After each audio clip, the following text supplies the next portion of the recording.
Bop, bop. See, it was right there, right there. It was right there the whole time. Trav and I saw that together when it first came out Mm. in the old Quimby. Yep. And with that,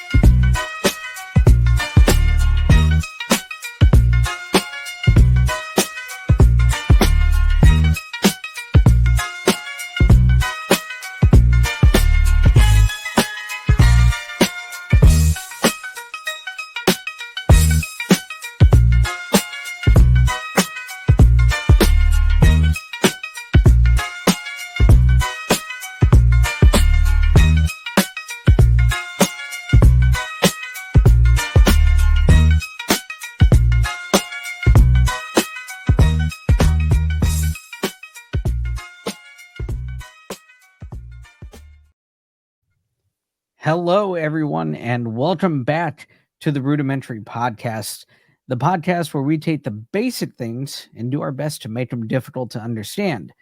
I'm your host, Travis, and joined, as always, by my two guests down here, Andy and Funkel. Andy over here in the Midwest with me, Funkel on the West Coast. Wanted to welcome you all to episode 13. That's right. We're 13. We can do what we want. I wanted to reach out. What 13 means?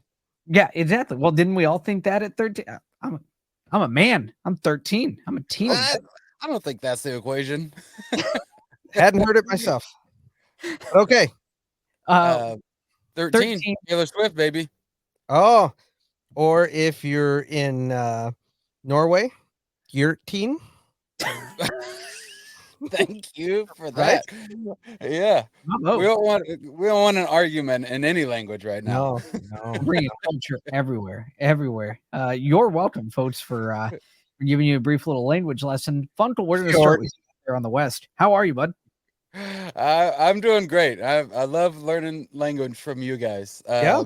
And this guy's got some colorful language, so I'm all ears with this guy. So Sign up thank you. for the Patreon. Yeah. Do we have that? We'll need to learn some of the language. Okay. Believe me, Language lessons. You remember that from Better Off Dead? Yep. Lane Meyer. Lane Meyer. Such a good movie. Such a good movie. Love it. Andy, normally lately on the podcast, you've been feeling great, man. You've been feeling great. You've been feeling hype. You've had a lot going your way. Tonight, the betting went your way, so that's solid. Did. But the team, the win streak ended. But how are you doing? Oh, doing well. You when it nears the end of the season, you need a couple of those.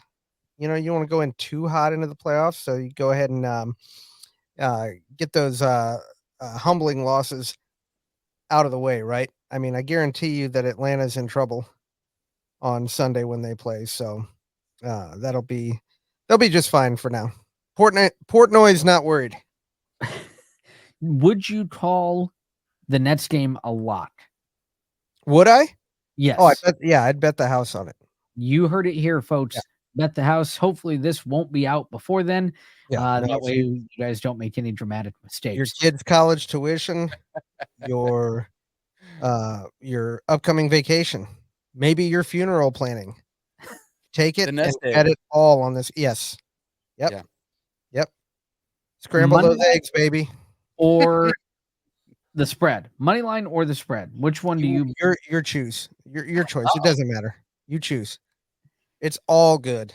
There it is. It's all good, Reggie. It's all good. All good. Speaking of all good, what a good opening night of the NFL last night. We had the rematch of the AFC Championship last year. We had the Baltimore Ravens visiting the Kansas City Chiefs, and a great game, literally all the way down to the end, a game of inches with backup tight end. I don't even know if you call him backup because the Ravens run a lot of multiple tight end sets. But The Baltimore tight end likely was out of bounds. Likely. No, How much I more would say proof did you need? 100%. Yeah. I am serious, and don't call me Shirley. Out of bounds on the last pass of the game with no time left on the clock. Originally ruled a touchdown, but upon further review, that was the end of the game. First off, Andy, we'll start with you. Thoughts on the opening game of the NFL season? Exciting game. Sloppy, I think, a little bit, but you're going to have that the first few games until timing gets down and whatnot. You and I have talked about this. I think I don't think Lamar Jackson will ever win the big game. I as long as Patrick Mahomes and the Chiefs are in the league, they kind of got the Ravens number. 1-5. 1-5 against Mahomes and the Chiefs. Right. And I've got Mahomes as the second best quarterback of all time. Currently, right now. Isn't that crazy? This early in his career. Yeah, I do. I have him 3. I mean, I have Brady, a big separation between the two right now. Oh yeah. Yeah. But I've got it, Montana and Mahomes are close, but I got Mahomes in front. I mean, just with the sheer numbers. And some of that leads itself to the fact of how the game is played today versus how it was when the West Coast offense was installed. And, but, in all of this, and I'm straying from the topic, but it just makes me realize how good Dan Marino was. Yeah. For the way the game was played back then and those atrocious numbers that guy put up. If that guy came out today, yeah, I mean, he'd put up video game numbers. I mean, go back and look at some of that stuff. Anyway, great game last night. We just had one tonight too. So a couple good games. I don't get the Brazilian thing, and if Jordan Love ends up having a torn MCL, people are not going to be happy because I was hearing complaints about the turf out there in Brazil. So we'll see. We'll see. Last 5 seconds of the game is a tough one to take unless you're a Bears fan. Then yeah. I was just going to ask before we get over to Funkel. People aren't going to be happy if he did tear an MCL, but what about you? How do you feel about the possibility? What's your opinion on this? If it was Aaron Rodgers doing it, I'd be thrilled. I was happy when Aaron Rodgers blew up his Achilles last year. I hope he does it again. Jordan Love, I don't really have an axe to grind against the guy. I hope the guy's all right until they beat the Bears, and then I'll want his Achilles to go. But for right now, it's tough in the last 5 seconds of the game, for something like that to happen. Hopefully it's just a sprain, because I'd really like to see Caleb Williams go up against Jordan Love and the Packers. I love it when a average quarterback gets a big contract and then gets housed. So that's what you want. You just want Caleb Williams showing. I want to hate. I want to hate watch. I love it. It's one of the things I do. It's what I do best. It's what he does best. Could we have a second lock already? Are you betting the farm Caleb Williams Rookie of the Year? Oh, 100%. Yeah. What? Yeah. You're nuts. No way, man. 100% free money. Yeah, no. I'll take that bet. It really. I'll take that bet live right here. All right. Caleb Williams, Rookie of the Year? Yeah, of course. Not a chance. Not a chance. Really? Yeah, man. $20. Uh-oh. That's all? Yeah, I got a lot of outstanding bets right now. You're shaking a lot of hands. And so Snates gets the field of rookies, and you get Caleb. Yeah. I'll take that. All right, $20 right now. $20. There it is. There's the virtual handshake. Oh, there we go. Close. Just do the ET thing. Wait, here you go. Don't like that. No, that's a different one. We're going to go ahead and move over to you before this gets too bad. The opening night of the NFL in your eyes, how do you think it went? I'm assuming everything went just fine. Yep, didn't watch a second of it. Living the LA life. Living. Nope. the L- That's right. I was walking down the beach, enjoying the sunset, and got a little acai bowl, and I called it a night. Okay, all right. I So saw it's I saw some social media where, like you said, Portnoy. He lost some cash. 300 grand. Yeah, that's nothing to him. I No, mean, so you know his fever bet, right? no, He put 100,000 for the fever to win it all. If he wins, his odds put it at a $10 million payout. no. Right now, Man. right now his cash out is over 260 grand. Really? Yep. Dang. Yeah, I put 15 on him to win, and That's my close. cash out. Yeah, my cash out is $17.23. So I'm already winning. That's Yeah. right. Look at that. You had a lot of, I'll say, a lot of early struggles. You had Ronnie Stanley get called, I think, 34 times for illegal formation, or what seemed like illegal formation Pretty in that specific number. rule. Sweetness. Nice. And he likes to dance. Running the ball is like making romance. I'm ready to do that shuffle this year, baby. The Who's doing the Super Bowl shuffle before they win the Super Bowl this year? dude, nobody. Bears. Oh, The no. Bears, they're doing their Super Bowl shuffle right now. Yes, they are. How early did they do that in '85? Before the Super Bowl? playoffs. Yeah, before the Before playoffs. the playoffs? Before Yeah, the they playoffs. recorded That's cold, man. Dude, That that's is how- cold. the ultimate backup right there. They knew it, dude. I mean that team was so good. You spoke to Dan Marino earlier. He was the only one to solve that 46 defense that year. Yeah. Yep. Man. But you had Derrick Henry in that first drive. That Ravens running game looked deadly because you had to have guys account for Derrick Henry. Obviously, you had to account for Lamar Jackson. And Isaiah Likely had a career game. He's the tight end that was just, out of bounds by a couple inches. I believe he had 9 catches for 100 and some yards, so career highs for him. Travis Kelce made a very critical catch.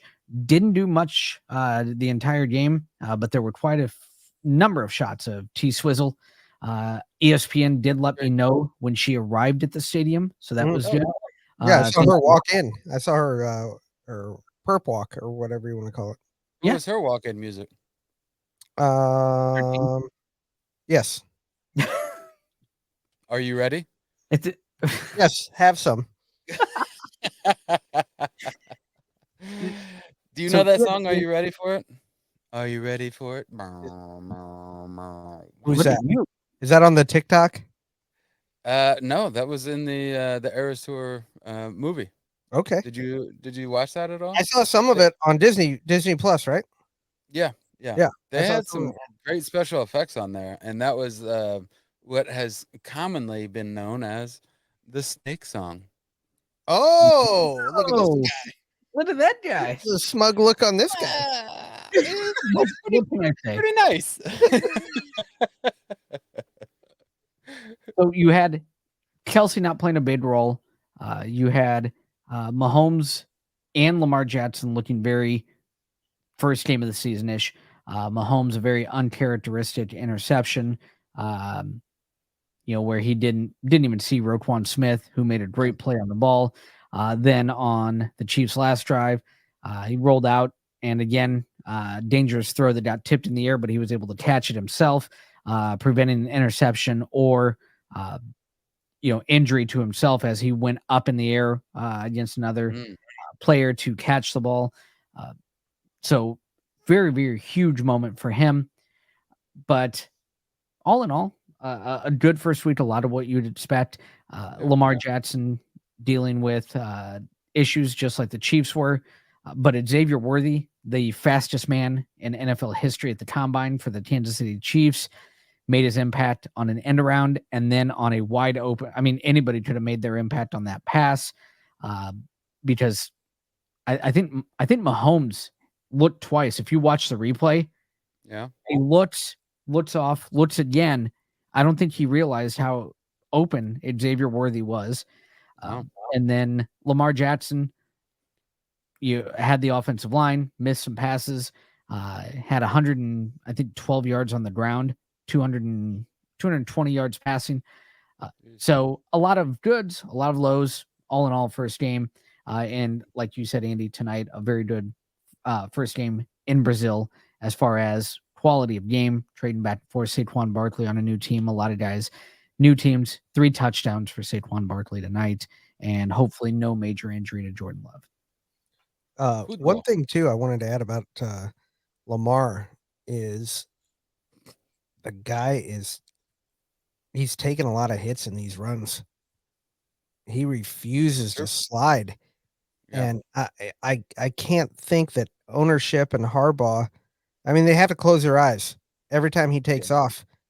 Cam Newton can tell you, Robert Griffin III can tell you, man, that's no way to live.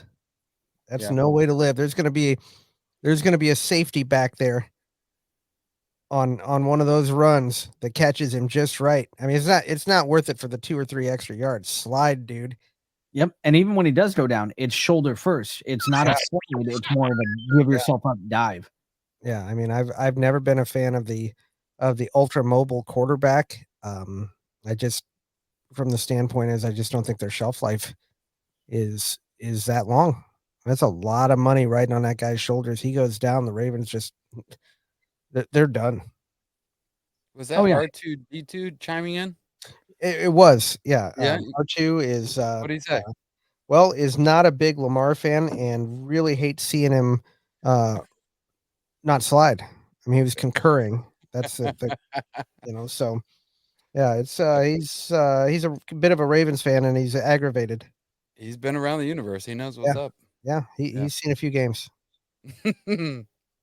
You unless you're Andy, you never want to see a quarterback injured. You want to see him, lose if you don't like him, but you never want to see him injured unless your name Unless is. it's Aaron Rodgers. Thank you. Mhm. There he is, right on cue.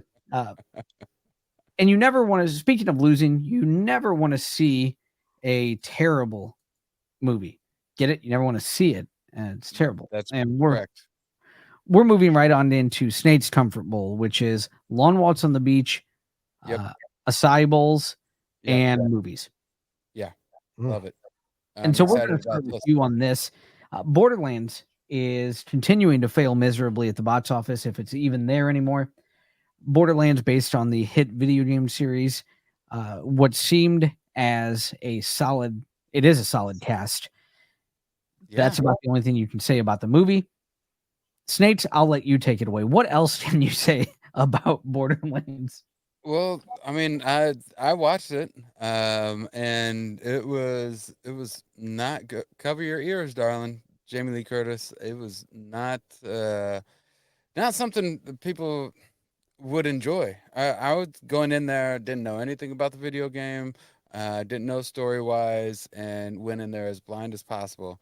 But boy, were my eyes wide after watching how You horrendous wish this you were was. blind after It would watching. have been nice in that 2 hour window. But no, there was no real parts of it that I could get along with other than Jamie Lee and Kate Blanchett. I just kept like shaking my head, thinking this is just a money grab from them, and they're never gonna. I mean, the studio's never gonna recover from something like that.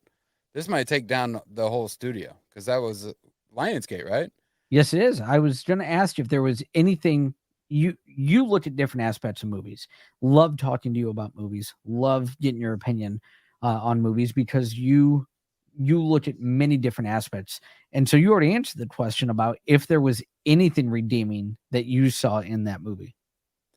Yeah, there really wasn't much at all. That I mean, it was a cheesy comedy that you could see a mile away. There was nothing really. Um, it's there wasn't anything that set it apart from a movie that I've seen before. It seemed as formulaic as it gets. There was no surprises. and the comedy was stale, and that's surprising because it's Eli Roth directed this, and I Yeah. think he had his hands in the writing as well.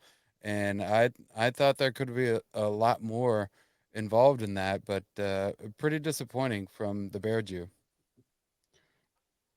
Andy, have you played? First off, have you played the Borderlands series? I've not. I know what it's about, but haven't played any of it. the The video game is fun. I've played the original. It's cool, and I think what people were maybe counting on was this huge success of Fallout. You know, maybe on the TV show uh, with hey, maybe this will start more and more video games being made into movies, and people won't necessarily be searching for uh, a deep movie going experience. Just hey, I remember this video game. Let me go see Yeah. this movie. It's working very well for Fallout, but not so well for Borderlands. Andy, your thoughts on the Borderlands movie? I don't even know if you saw it, but quick point: No chance. 120 million budget, marketing between 30 and 40 million. It's not announced as of reporting today. Worldwide gross 31,326,000. Well over $100 million loss. Andy, your thoughts on something like this with a star cast failing miserably? I think it's I mean for for the cast, it's a payday, right? Kate Yep. Blanchett isn't doing this for nothing, so she's not going to feel any of that. Jamie Lee Curtis isn't doing that. Between in the cast, there's at least three Academy Award wins, two for Blanchett and one for Jamie Lee Curtis. Right. You know the artsy films or the lesser um, blockbuster type films don't always pay the bills the way that something like this does. If it's guaranteed money, um, then why not? Why not make that spend, I don't know, 6 weeks on set, make something, you get your money and go on to the next. Can't hate anybody for wanting to make their money. Right. Yeah, I think as long as none of them took one of those deals like um uh Tom Hanks Back did end. for Forrest Gump, yeah, or Yeah. or Robert Downey Jr. on Iron Man. Sucker, right, Jake? That yeah, I know. We'll see. Time will tell. Time will tell on that. But Jury's I still wouldn't out. put it. You're still out. I wouldn't be too surprised if Kevin Hart didn't try to get some percentage in the back end of that I because think he's. Kevin Hart's going to be all right. His I portfolio mean, is pretty diversified. I mean, he's in all kinds of stuff. I was reading about him yeah. as far as like, uh, investments and stuff. That guy spreads his money around and pretty wise. Hell, he was on sometimes he's on Shark Tank. Oh, I didn't really? realize that. Yeah. Yeah, Well, as an he investor. has he has restaurants out here, plant-based restaurants called Yeah, Heart there House. there you go. So he's got a franchise of burger and shake joints. Hey, you ever been there? Yeah, yeah, Any couple good? times.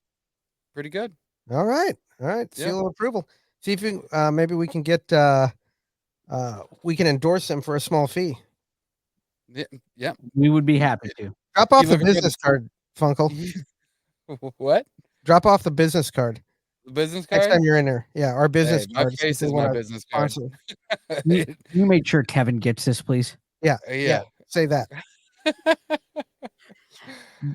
The abysmal gross has come in. You're up there with the Marvels. You're up there with the Alamo. You're up there with the Lone Ranger. It's just not good for Borderlands. But like you said, for those that were in it that got paid, made that money, man.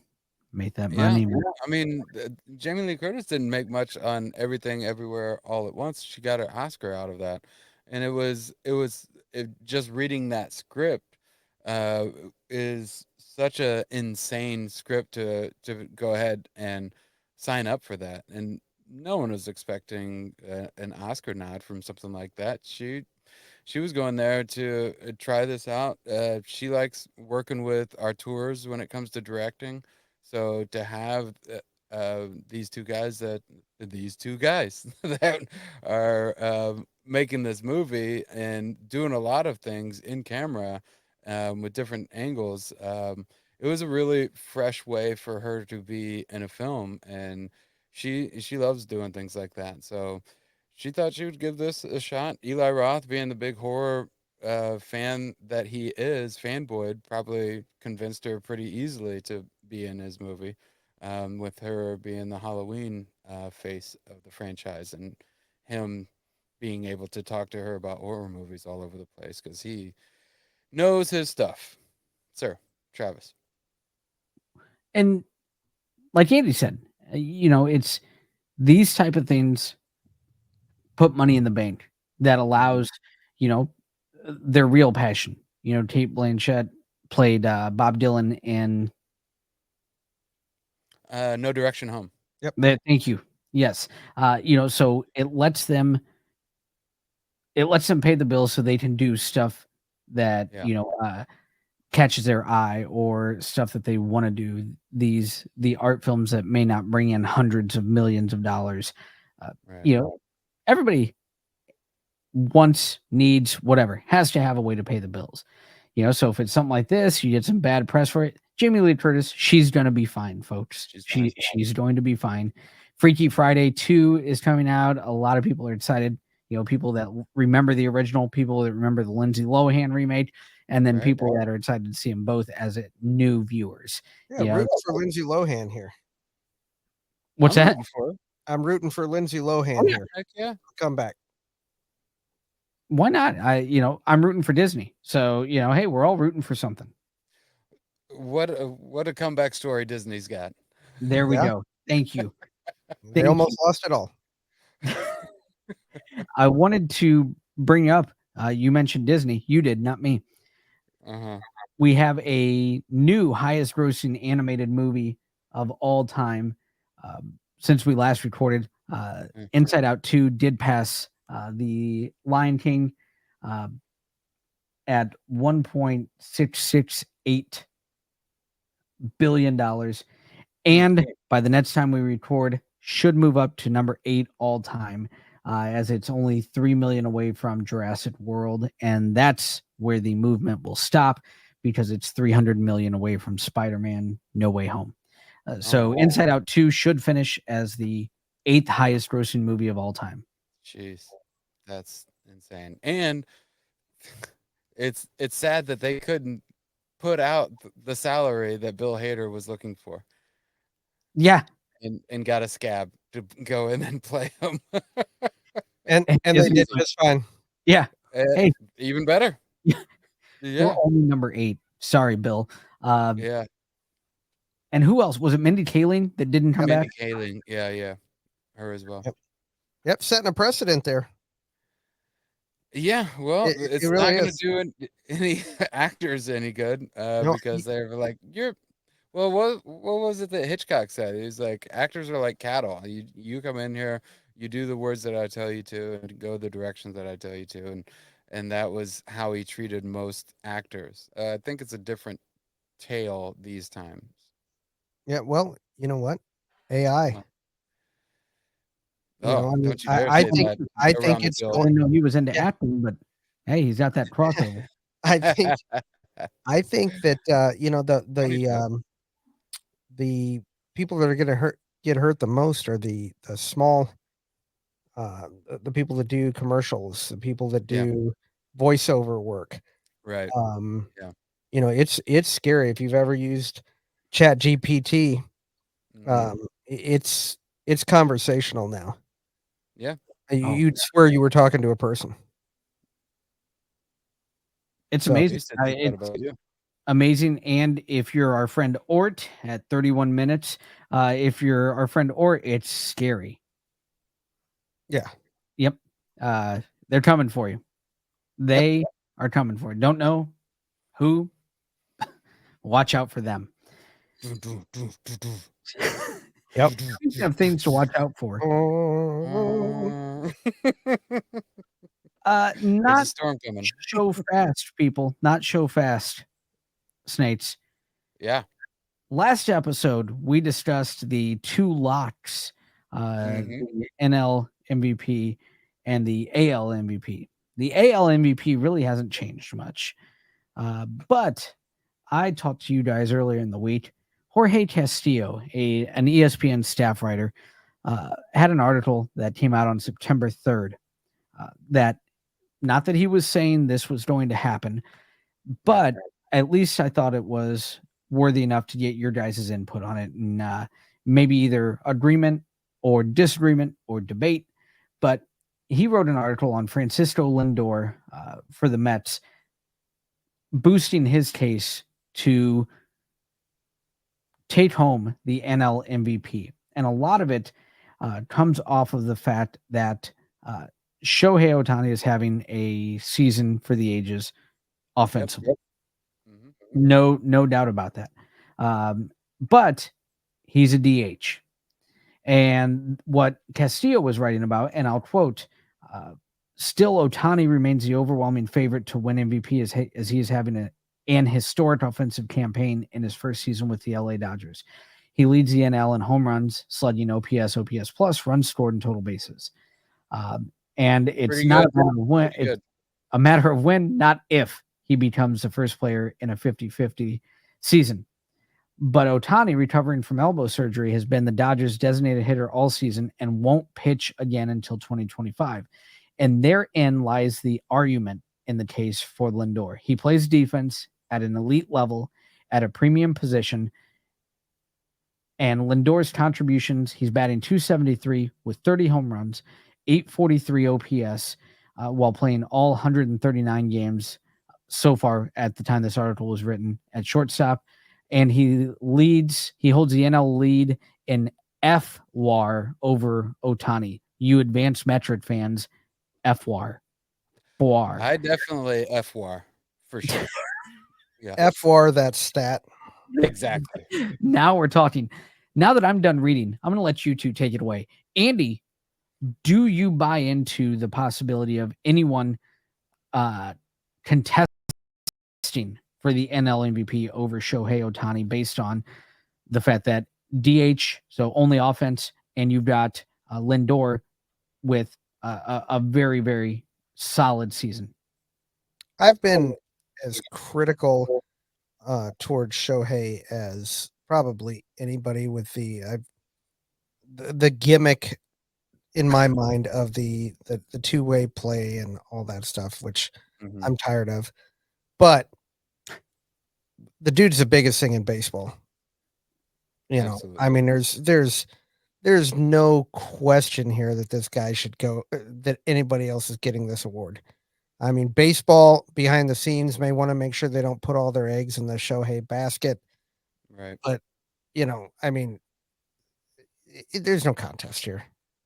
I mean, let's be real. If he doesn't win it, it's because they don't want to put all their eggs in one basket. But it's sports writers, and whatnot, and you would hope that that they don't let any of that get in the way. This guy's the MVP. It shouldn't even be a discussion. And we're going to move over to Funkel because I know while Andy has been, the one of the biggest critical views on Shohei Ohtani, we've had a guy who's had a bromance with Shohei from almost the beginning. Snakes, knowing that defensive metrics are far from exact, but here's another advanced metric. Lindor's 17 outs above average were second among major league shortstops behind Bobby Witt Jr. Do you, as a huge Shohei fan, do you see any credit or any belief in this possibility that there could be a race for the NL MVP? I really don't. And it's not just I'm a fan of baseball more than anything, and what Otani's been doing has been incredible. So that's why I'm about Otani and the things that he's doing. I try to be as objective as possible, but Absolutely.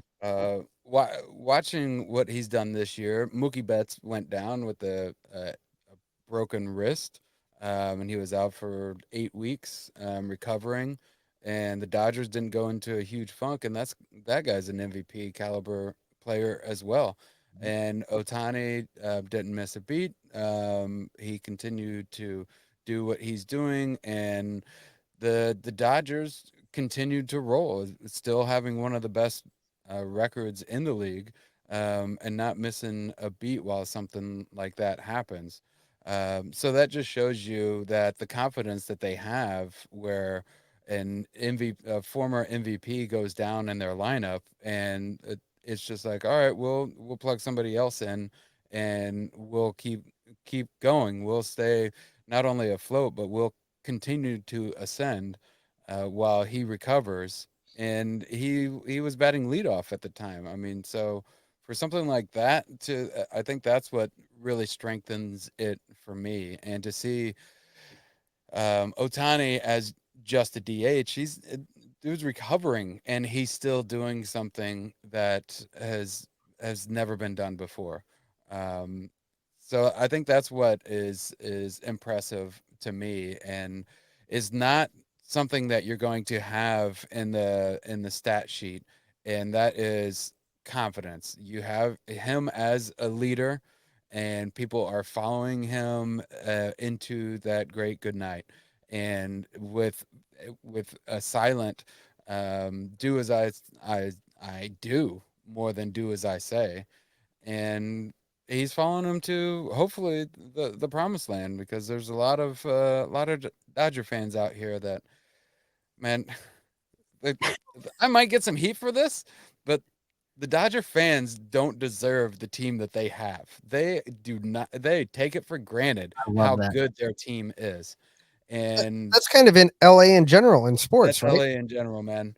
And that's why I'm out there soaking up the rays on a sunset and walking on the beach. I appreciate it.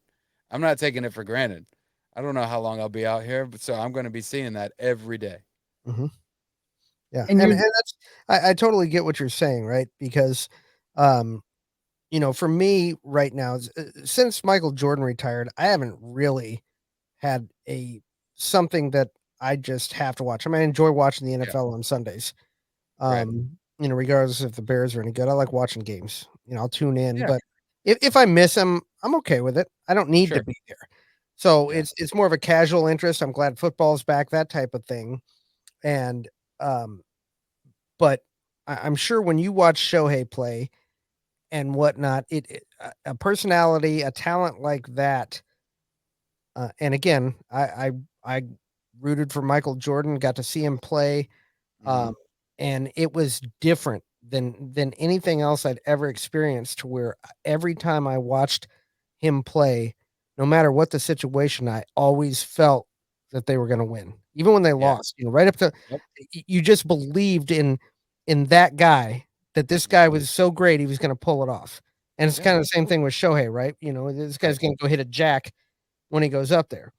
Yeah. That type of thing. And on and far be it from me to go ahead and put Caitlin Clark and Michael Jordan in the same sentence, because Jordan's my all-time favorite athlete, Hmm. bar none. You guys know that. I mean, Oh it's yeah. Absolutely. um, second only to A-Raj. yes. The but since Jordan left, I there's a greatness, and now granted, it's in um um not the same because she's a rookie, but there's a greatness in what Caitlin Clark brings that I see, that it's just like that thing to believe in, that I really like about sports. And I've not had that kind of feeling since Jordan retired. Um, to where it's just like, you know what? I Whatever's happening tonight, there's a Fever game, I'm gonna watch the Fever play. Hmm. And I haven't been like that since the Bulls um were in their Jordan run. And where it's at now, tonight, um or today at work, Colleen called, my wife called, and she said, because her and I and Kira went down last week, watched a Fever Yeah. game down in Indy, Hmm. and she called me at work today and she said, "Hey, I'm going to go out with Sarah Yep. for dinner Okay. on either tonight or Sunday." And I said, "Okay." And she said, "Did the Fever play tonight?" And I'm like, "Yeah." And she goes, "Well, I'll go on Sunday." Hey, Even Wow. she's watching that. She doesn't watch Dang. sports. The last Yeah. time she took an interest in sports, she's from Michigan, was her favorite player was Joe Dumars on the Bad Boy Pistons. yeah, Oh man. She'd go watch. She'd seen the Pistons play during those Bad Boy years, so she Yeah. hasn't watched. I mean, she'll sit in the room, but she hasn't watched sports or taken an interest. She actually like moved plans around so that she could go ahead and watch this game, which is unheard That's of for crazy. her. Yeah. So, yeah, I get it with the Shohei thing, man. Yeah. I get it. It's not right now for me, but I get what you're saying about watching this guy. Hmm. Just it's something different. It There's really just a is different because feel. he's making history every night, man. Yeah, and that's the same thing. Yeah. Hmm. He had another one. I think tonight. He's got 45 homers, 46 stolen bases right now, Yeah. So and people are watching that more than they are the outcome of the game. It was like, did he have another homer or a stolen base? And they're not even concerned about whether the Dodgers won or not right now because they have it all locked up right now. So and that's kind of baseball, right? I mean, yeah, whenever a baseball player, I remember, I mean, anytime anybody gets near a 3,000 hit club, right? oh They yeah, break into games. heck yeah, ESPN yeah, does it. To show the at bats. I remember Jeter mm-hmm, when he was getting close to, they would in there during the Sosa McGuire oh yeah, race. I yeah, mean, that was breaking in constantly. right, Any big moments like that mm-hmm. are boiled down to that, and then they'll cut away because the outcome of the game is secondary to It the work. I really think is. it's safe to say that the baseball record book, at least still right now, is the most hallowed of all record books. I would say so. yeah, You oh know, yeah, agreed. Yeah, you know, um, so that still carries the biggest weight. But yeah, it's good to see. Every few years, baseball will get to where it's ultra relevant. And they need people like Shohei. yeah. They really do. Um, I think one of the things why the record books of baseball are so close, well, hallowed as you point out, is because the 162 game season. I mean, they are as close to the working person as anybody else because they're going. It seems like every day they're having a game, they're traveling towards a game, and they're doing that for 6 to 8 months of out of the year. So I think that's something that the working person can count on. And when it comes to football, I mean they have what 17, 18 weeks in games. Yeah. So to go through the week, you're like, oh man, practice, practice, practice. Well, looking forward to this game. It's a little bit different. So that's pretty crazy to me that baseball has so many games like that. That's all. Yeah, I mean, it helps the real fans kind of develop a relationship, one sided as it may be, with Right. that team, with that player, right? Because at half of those games, that gives you 81 home games, Yeah. to go ahead. That's a lot of games in the NFL. You get what, Yeah. 9, 8? Right. Yeah, about 8 home games. Yeah. So that's 8 days out of a year that you That spend with you're your favorite team. If you're that you season spend ticket with your holders or right. just watching on Sunday, Yeah. minus the playoffs. So Yeah. there is a intimacy with Hmm. baseball that's kind of unique because of the length of the schedule and whatnot. Yeah. And for me, Andy, you brought up Caitlin Clark. Snape's obviously a huge fan of Shohei. Uh, for me, that player was Russell Wilson when he came to the Seahawks. Yeah. Uh, just would make it a point to listen to the games. When I was fortunate enough to be able to see them on TV, made it a point. Can't do anything at this time because Russ is going to be playing.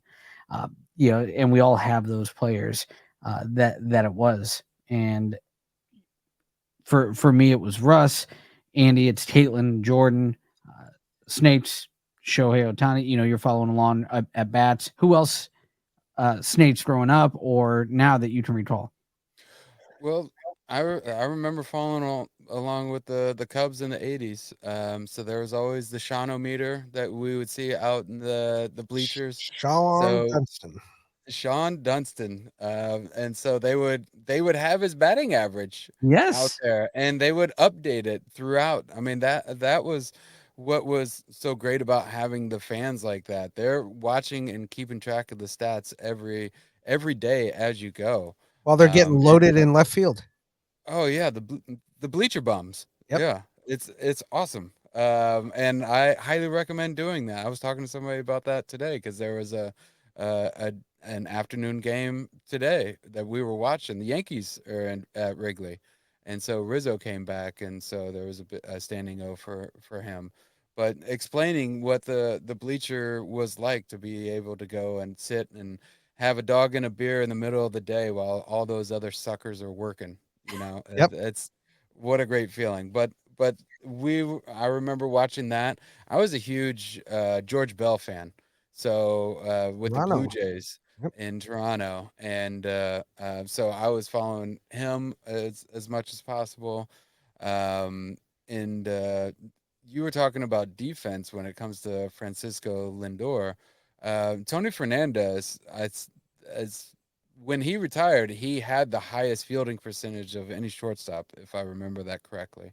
And so that was always something that was important for him. And then you had Omar Vizquel that came in, and that dude, Hall of Famer just for his glove. He wasn't necessarily a bat that was doing it. So I know how effective defensive eliteness helps out with championships. So I weigh that in there as well with Lindor, and I mean, it's hard to find another guy that has such a brilliant smile and love of the game than Lindor. I love watching that guy play just as much as I do with Otani, but to compete for MVP, I really think that Otani is far and away the champion of that. You bring up the hype surrounding uh, Shohei and what he's doing, and you brought it up with he's got 45 home runs, Yep. 46 stolen bases, 21 games I believe left Yeah. in the season for 5 more home runs and 4 more stolen bases, which for him he could do in a 3-game stretch. Yeah, there's Yeah. plenty of time to do it. And speaking of hype, we're moving on to our next topic. This topic was brought to our attention by Andy, and it's pertaining to an article from NME.com titled Joker Folia 2 First Reaction Pale Musical Sequel as Movie of the Year. So it premiered at the 81st Venice International Film Festival on September 4th. And Andy, I know you've been looking forward to this probably the most of all three. Snakes, you've been looking forward to it a lot as well. Yeah. Andy, have you went and looked any more reviews? Have you sought out any more? I know I have. another. I'm finding a split. It seems that you either like it or you don't. Is what I'm seeing right now. It's going to be polarizing, right? It's a departure from what was done with the original. There's a lot of people I'm seeing that I mean, in the grand scheme of moviegoers, there's a handful of people that have seen this, right? Yeah. Whether Right. it's 300 Yeah. at the screening, it's only a handful of people. Mm-hmm. Mm-hmm. So, you have to take it with a grain of salt. Is that big enough sample size to say it's great or not? Maybe not. I think it's an interesting looking film and a ambitious direction that Todd Phillips is taking it in. I mean, there's one of the things I keep seeing from people is it was really the original was a movie that really didn't need a sequel is what I, you know, Yeah.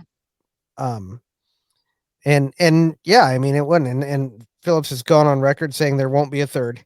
This is Yeah. this is it. So whether there's a finality for the characters at the end, we don't know yet. Um, Well. you know, I'm a big Gaga fan, Mm-hmm. so I'm really looking forward. I think she's one of those rare talents that can sing, but can also has acting chops. Totally. You know, so that's part of my interest, and I think um, that the first Joker film was well done, but it's in those veins. I've only seen it in its entirety twice. I've seen pieces and parts of it. It's a Yeah. disturbing movie. I mean, Yeah. it's not a Marvel popcorn movie. I mean, No. this is some taxi driver It really is. Yeah. disturbed stuff in that film. Yeah. The Mm-hmm. performances are great, but I mean, it is not the feel good movie of the year. I mean, it is, and Joaquin Phoenix. I don't know if he's just a fantastic actor, or if there's something really wrong with him. You know, I mean, he Yeah. seems a little off ever since you read back and whatnot. I remember him in Space Camp. Mm. Wow. Remember that Really? movie? Yeah, Yeah. yeah. That Yeah. was he was in Space Camp with um oh, who was it? Uh I think was Leah Thompson in that? I can't remember. Maybe Joe Beth Williams and Tate Donovan. But um Tate Donovan. yeah, yep. That played it was one of those movies on HBO that was always on in the summer, Always on. Yeah. And so he was in that, and but I mean the thing that yeah, and Gladiator and Signs Yeah. and still has one of the most disturbing scenes in any movie he's in is in Signs, where he's watching Oh that yeah. thing and that alien cuts across real quick and he Right. jumps out of the At the chair. birthday party. Yeah, Yeah.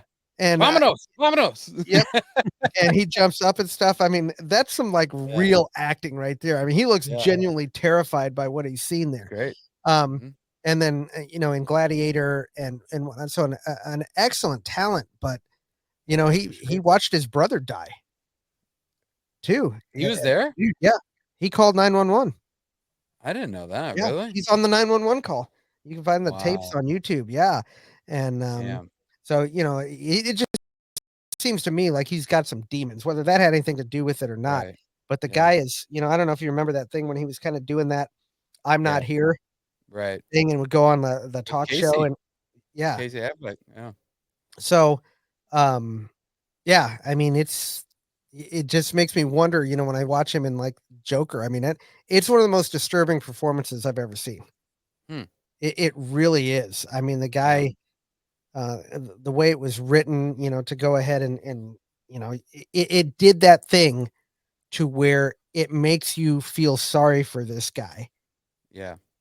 When in the comic books, the guy's just, like Heath Ledger said in The Dark Knight, an agent of chaos. There's no Mhm. rhyme or reason, or his Right. name wasn't Yeah. Arthur Fleck in the comic books. A lot of times there was no real backstory to even who the Joker was. He was Yeah. just the Joker. Mhm. And so it was easy to go ahead and just root for Batman to take this guy down. But this is one of those films where it just it's society's crapped on this guy, and you almost root for this guy, Yeah. and Because it's you don't feel good about it. no, no, So but you want them to get theirs, yeah, because been pushed around too much, and a lot of people have that angst and have that anger. I mean, we see road rage things all the time. So right. And we see that, but I mean, it was a genuine portrayal of of just a mental collapse yeah, that an this guy had. unraveling. Yeah, Yeah. exactly, an unraveling, and you watch it for 2.5 hours. That Hmm. scene where he's in there with the little person Yep. in the thing, and you're like, he's gonna kill this guy. Yeah. He's gonna kill this guy. But then he reverts back to kind of like that just guy that's like, I'd never hurt you type of Yeah. thing. And Hmm. then it goes into one of the best non-speaking acting that that I've seen is when he gets in that elevator Yeah. and turns around and he's sitting there, and as the door is closing, there's just one hint of a smile out of the corner of his mouth. Yeah. And it's then that you know he's gone He's gone. at Yeah. that point. I mean, He's watch in that it. scene again. It is Yeah. it's just brilliant. No words, no nothing. For a split second, there's just one corner of his mouth, and you're just Yeah. like, this guy's Joker. He's not Arthur anymore. So, Yeah. who knows with the next one? It's a lot to live up to. It really is. Yeah, and especially with such a success, being the first R billion-dollar movie, and then for the director to be like, "Oh, let's make it a musical," like Is that the not the biggest I balls can do on what I him. want? Yes, I'll do what I it want. really is. You want a sequel? Okay, but I'm Yeah, gonna do what I yeah, want. but I'm gonna do what I want. I got a $1 billion box office that says I can do whatever I want. That's And that's right. what he did. He Yeah. whipped it out right there in front of Yeah. everybody, and they said, okay. There's a certain that's a stat of money that I think you were talking about earlier, Trav. The F war, that's F money, right? That is I think that's the stat that Todd Phillips is that now is into. advanced Um, metrics for the film industry. that's what it is, Yeah. and he's got it. And if this becomes as successful as the first one was, it depends on how big that money truck is they back up to his house as to whether he will do that third one. Or they get somebody else to do it. Or But somebody will line up for it if Yeah. the paycheck is big enough. Joaquin Phoenix seems like that type of guy that no matter if you throw money at him or not, he probably, if he just doesn't feel like doing it, he's not going to do it. That's He like the seems like that Christian guy. Bale with Batman, right? Mhm. Where they did that same thing with him. They offered him what, like $40 million, and he was like, nah. And then he goes and does like Ford and Ferrari, or he does some other little. I mean, that was a big flick, but he does whatever he wants. I mean, he's more of an artur than anything. And when you have that ability where you're not motivated financially, then Yeah. you're motivated by passion. That's a dangerous person in our society, because it's just like that agent of chaos that you're talking about. It's like, well, we're giving them all this money. Why don't you want to do it? It's not about money all the time. No, and Christian Bale, another one of the best actors out there right now. Yeah, man. You want to see fabulous acting, just go through his catalog of some of the stuff that he's done. I mean, the Yeah. dude's a chameleon. He really is. And again, And some disturbing stuff. American Psycho. oh yeah, Oh, such a good movie. the whole Patrick scene Bateman. about the business cards. Uh-huh. Oh, You know what that is? That's bone. yep. And you could just see him, the rage start to Uh-huh. build in his eyes. Yeah. Oh. Oh my God. His business card is better than mine. Yep. Oh, and he just stares at it. Yep. Yeah. Patrick Bateman. Patrick Bateman. I Have you seen looked that, up. Trav? Yeah. Oh yeah. Oh, That's not Susu my Studio. not my style of movie. That's why I'm surprised that you've seen that. I think it might have been something Beth wanted to see That's or what I might thought. have seen before. That's more like it. Believe me, there's not a choice on mine. It's not on the top of my list, but Yeah. it's. I looked up Andy when you sent that article. I kind of dove into it, then I followed it up with a little bit more. A lot of whether the whole musical concept or the sequel or the direction it went. What you see a lot of is the performances are very, very good, if not great. So people may like or hate the actual movie and the idea behind it, but what you're seeing a lot of agreement in is both Joaquin Phoenix and Lady Gaga's performance that they turn in, and I think that's huge, and that's generating a lot of hype. And NME had one of their reviews that give it 4 out of 5 stars on it, and they kind of talked about what you guys did is that he could have taken it a traditional sequel, started introducing maybe a little bit of Batman terminology, or a Batman, Yeah. a little bit of this or that, Mhm. or just continue to dive deeper down into the mind, solo of the Joker, of Arthur Fleck. But no, he did what he wanted to. He said, "I'm going to take this idea that I have, Right. and I'm going to give you what I want to give you." Right. And you And got to trust that because nobody, I mean, he's the one that came up with the R-rated Joker. I mean, we all knew that that's a dark character, and we keep seeing how dark they can get with a character like that. And when you start to realize that and put it in almost into like a real world setting with a lot of people having some mental issues, and then when you get the actual like terminology down from a psychiatrist, then that makes it even more real and hard for people to turn away from because look how popular true crime documentaries are right now. Podcasts. And then you have something like this that just goes step by step with that.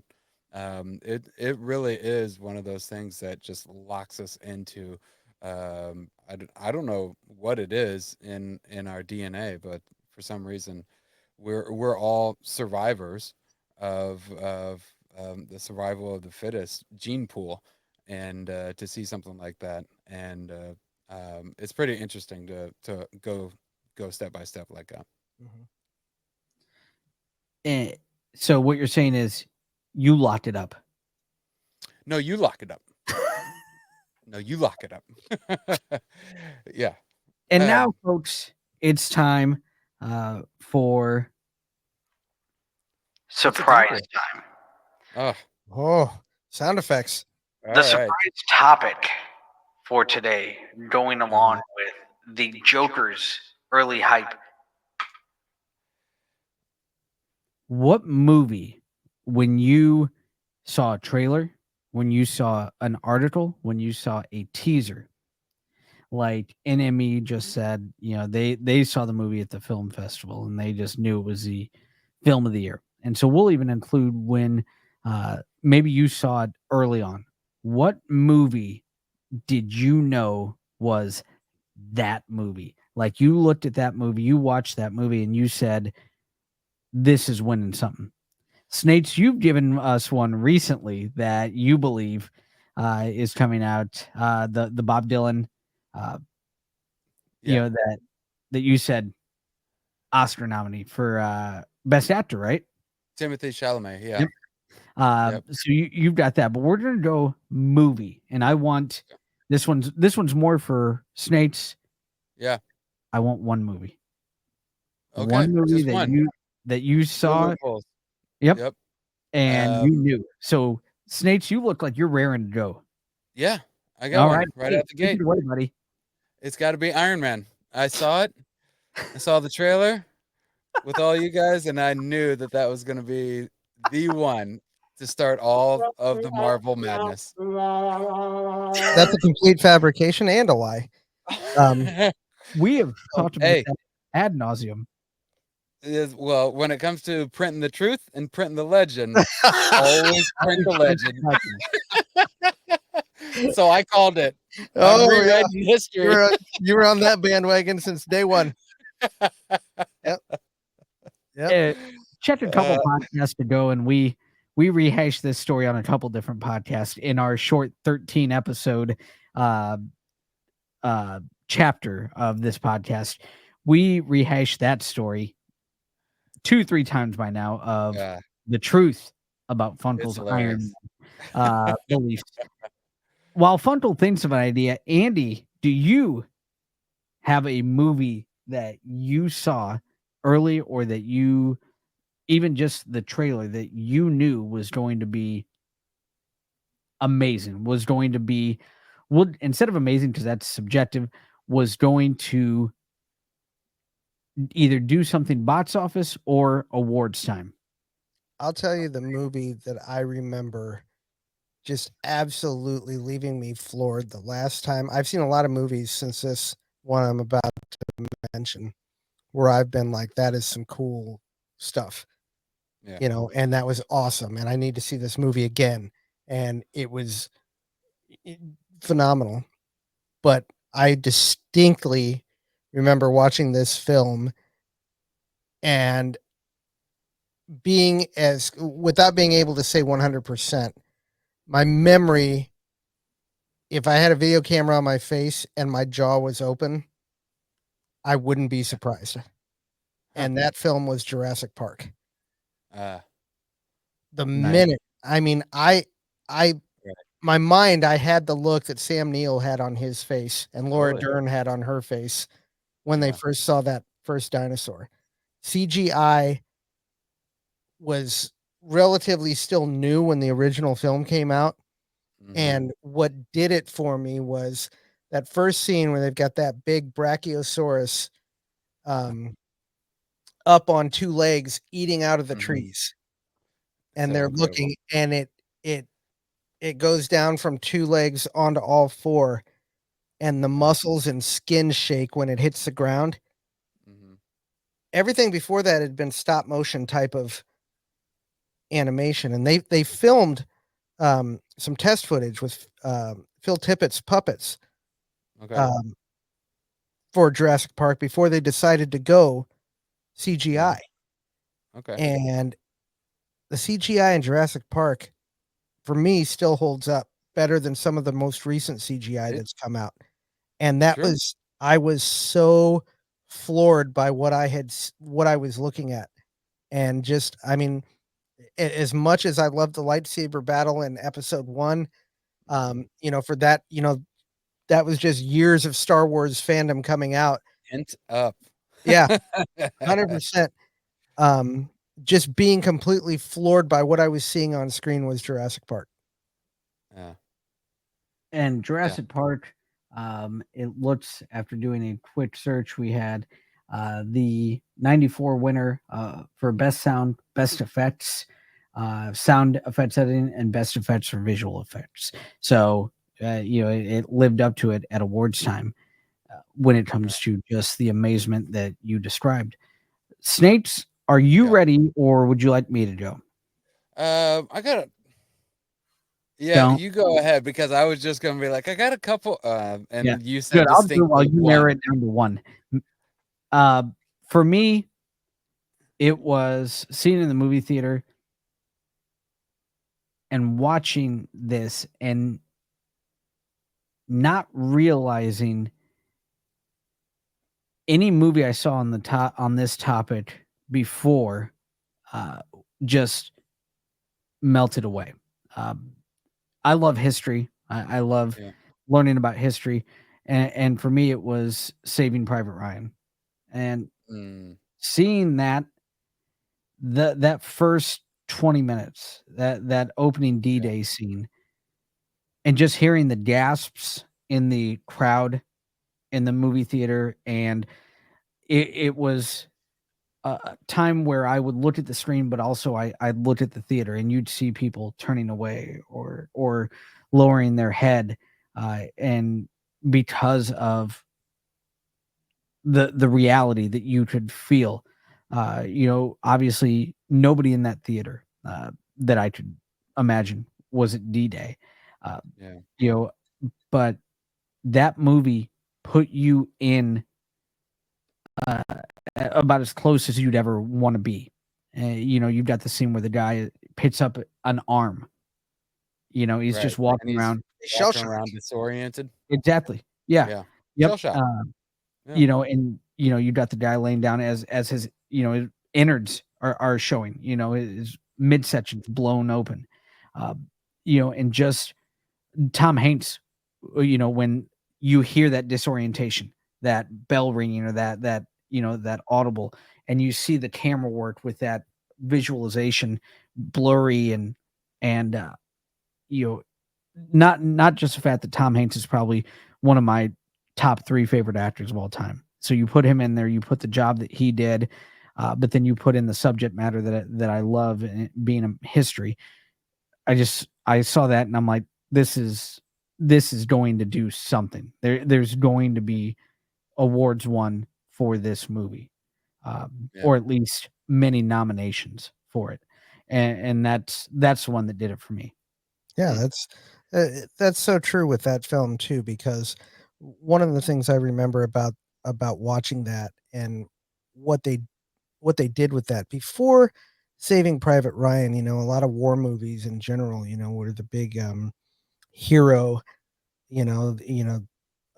films to where they were Hollywooded up. You had the big explosions and fireballs and stuff like that. And this was really the first film that I can remember to where it did away with a lot of the machismo type, bigger than life hero on the screen, good Right. guy's gonna win, and it took somebody like Tom Hanks, who was never an action star, Yeah. to go ahead and illustrate that the guys that were over there were drafted into this. The Yeah. guy was, you find out the guy was a school teacher, Right. and I mean, that's all this stuff. They were just people. They Mhm. got put in these situations, and he's just trying to get home. You Yeah. know, at the Yeah. end of the day, I mean, he's serving his country, but he tells you, I mean, he's just trying to get home to his wife, and That's all any of them were doing, right? yeah, and they're just trying to I make mean, it through. Tom And Sizemore, he was just he just was there because he loved war. yeah, Mike Horvath, and Yes. that's got that, you know, a great scene in there when that he runs out of ammo in that 1911. He's like, "Ah, God, Yep. He gets shot in the son of a-" side, throws the gun. Yep, yep, We all and know. Well, I mean, I've never been shot, but I would think that yep, would be my reaction yep, too. yeah, and and it's got Vin Diesel's best performance in any film, and he's not Yeah. even in it that long. I mean Oh, that that's just letter? The yeah. letters? Oh my When he gosh, gets yeah. shot out there and they wanna go get him and they stop him, you can't The go out there. sniper? Oh, Oh, man. they told Yeah. him not to, and then, of course, they dial up the tension with he's trying to go out there to help that kid, Yeah. and Oh, then he's like, "Bitch," he goes, "There's a letter," and then he's like, "It's to my dad." My And dad. oh Yeah. my god, man. yeah, and I then got You're blood gonna on it. you're gonna be fine. You're gonna give that letter to Ugh, him yourself. Yeah. who was the medic at the beginning? Was that Ethan That's no, Giovanni Giovanni Ribisi. Ribisi? Yep. Yes. Yeah. mhm, And how mad he's looking at Yeah, the and his machine gun hands like snap. Give me a shaking and they just yeah. yeah. Give us mhm. a chance. Yeah. Yes. And then Yep. he gets it and he knows what he asks when he asks for the morphine. He's Yeah, like, one more. He knew yeah, it that was was it. over. Yeah. Yeah. And And the Barry Pepper background and of Yeah. how Spielberg, went to get them to resent Matt Damon, get the actors Right. to resent him. yeah, they kept him apart. Yes.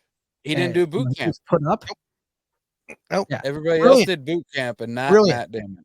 Yeah. Yep. Matt Damon. Yep, Yeah. Yeah. So yeah, So I you love guys both did Spielberg picks, huh? Do I yeah, have to do how a about that? Spielberg pick too? No, you don't. Ready, But, you I buddy? mean, can use I think that says something about Spielberg, right? Yeah. Yeah, he's the best. I mean, it's fantastic. The Yeah. story and the stories couldn't be more different. The oh films couldn't yes. be more different than we mentioned. Right? Yeah. Uh, Absolutely. the fans are waiting, Snates. The Mhm. fans are waiting for your one. I'm waiting. I wanna hear this. It's so hard to do one. And I Yeah, can't give you grief he's gonna because I try to thought you do missed the loophole. this number 1 top 3. Uh-huh. Well, I do want to say I want to give Rude credit because you saw Top Gun Maverick opening night. We saw it the next night, and you told us that it might be better than the first one. We were like, Yes, I remember you saying "Yeah, that.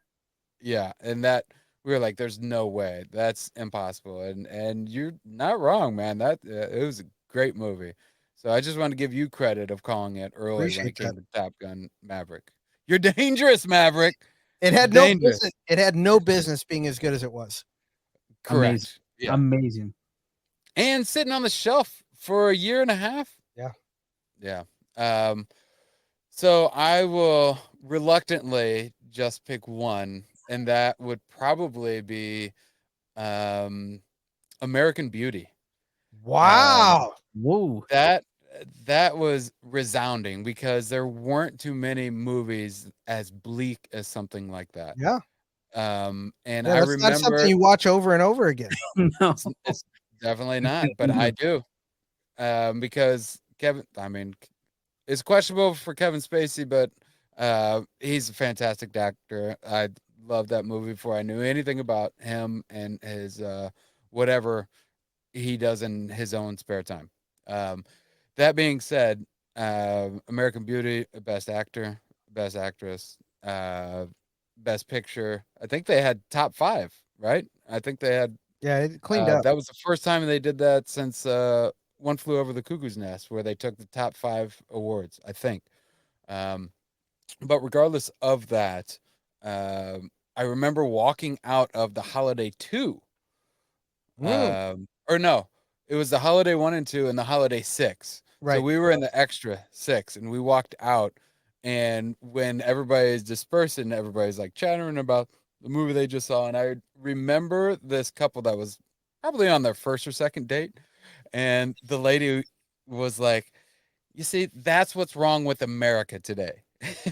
And I was like, I distinctly remember hearing her say something like that, and I was like, "You guys got no chance at this No, relationship." no, nope.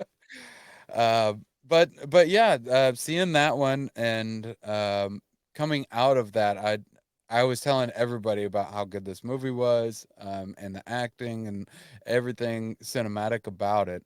And that was early on that we saw like opening weekend, and I don't even remember seeing a trailer, but at that time we just looking at the paper and like what can we see? Oh, I've seen this, I've seen that, and so we'll just meet there because cell phones wasn't a thing. So we'll just meet there about 10 minutes beforehand, and then we see something like that. So that's what I would go with, American Beauty. And I got a little fun fact about that. If you guys remember American Beauty well, A fun fact about American Beauty. yeah. So um, this was before a lot of like the true crime documentaries blew up in America today, and the movie it and you will rewatch this movie and see what was going on. Um, the two kids were on trial. The opening scene was them being on trial for the murder of Kevin Spacey. That was the opening scene, but they cut that out. And so it just starts with the videotape of the daughter with the boyfriend that always videotapes. And she said, My dad's so lame. I wish he would just die. And he's like, You want me to kill your dad? And that was them playing that videotape as evidence in the trial for them. Wow. Yeah. So Did not now know that. watching back and seeing that step by step, you see the real killer that had the gloves on there. You see when the son broke in to show his girlfriend the Nazi plate that was in that special case. So he broke into that, and that's where the guns were.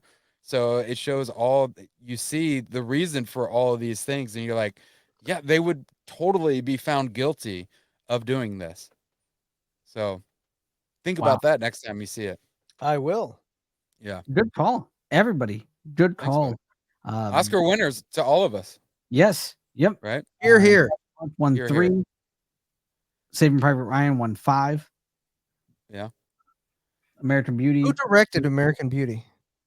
Sam Mendes, Okay. I think. Pretty sure. And I I think he love did going Road to back. Perdition right after that. Oh, Road to Perdition is a good Travis movie. likes that one too. Oh, dude. Yes. Yeah. Yep. I think it's Sam Mendes, no? That Let's we were finding out. Directed by Sam Mendes. look at this guy. Hey. His entire Hey. reputation was on the line when he pulled it I out. was holding my breath there. I love going back and when I was looking and choosing a movie, um, Saving Private Ryan won 5 Academy Awards, and I love seeing what beat it out for the ones it was nominated for 11. Okay. And I knew it had lost Best Picture, but I couldn't remember what. Okay. And I still haven't seen it, but Shakespeare in Love, still haven't seen it. Yeah. So that one, and then Best actor. That was the other one. Obviously, a Tom Hanks fan. I couldn't remember who Right. beat him out for that, and it was Roberto Benigni. Oh, Life is Beautiful. Yep. Yep, exactly. Yeah, but also a World War II movie. Yeah, just Yes. different from a different perspective. That's correct.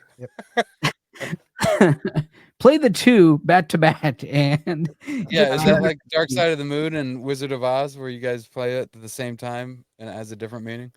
Yeah. Yeah. You know what I just watched? I don't know. the Fever Dream? Downfall. Oh, You ever seen What that? was it? Downfall. It's a Downfall. German film. It's about the last days of Hitler. His No. his Uh-uh. his bunker. in the bunker. It was his secretary made it out of the bunker. She left and survived. So it's her telling the story of what Telling went about on it. Oh in the wow. bunker. So it's all filmed in German. And maybe Yeah. you've seen the memes from like 5 or 6. I think it's from 2005. Oh, But wow. the memes a few years back were Hitler like losing his crap and like screaming in German and pounding this map, and people would like put subtitles at the bottom about NFL football teams or something. Oh wow. The Kansas City Chiefs lost this year and blah blah blah, and so they put all Wow. these fake subtitles while Hitler is losing his crap. In any Dang. event, it's from that film. So Okay. if you're a World War II guy, Yeah. really great performances. Again, it's all subtitled, but Downfall, I think it's on. I think I caught it on either Hulu or Amazon Prime. But Okay. well worth watching. If World War II storytelling Yeah. is something you Perfect. enjoy. The performances are pretty good too. Nice. Speaking of performances, it's time for us to talk about other people's performances as usual. Mhm. This Mm. time, a different aspect. We're not talking about the athletes or the actors. In our Pondering Peeps draft this week, we are talking about being impressed. The best color commentators. So, color me impressed. We are drafting the best color commentators, any sport that's out there. Number one. Well, I mean, we said in the booth, right? If they're in Yes. the booth. Okay, so it doesn't necessarily have to be color commentator, just someone in the Right. booth. Yes. Right? And I already have a Clarify. loophole. It wouldn't be me if I didn't have a loophole. So You be you. I'm ready. So Okay. it's a commentator from 1954. How about that? Well, I guess Rizzuto's out. All right. Yep. uh, Okay, who's Funkle. up? Who's the first one? You decide, buddy. You this is your area.